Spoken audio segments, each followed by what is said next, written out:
Kapag nasa iyo na yung taong pinapangarap mo, ingatan at mahalin mo. Dahil napakaswerte mo. Sa dinami-dami ng nangarap sa kanya, ikaw yung pinili niya.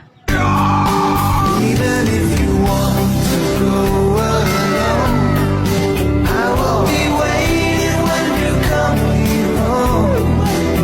You need Real talk, hindi pwedeng mabait ka na lang palagi. Minsan, tablahin mo rin para hindi sila masanay na inaabuso ka. Tarantado din ako pag ito huwag niyong diktahan. Inaabuso niyo masyado ang aking kabutihan. Angas mo ah. Oh, bakit? Baby. Ano? Tiklop ka pala pag tinawag ng baby eh. Bakit? Oh my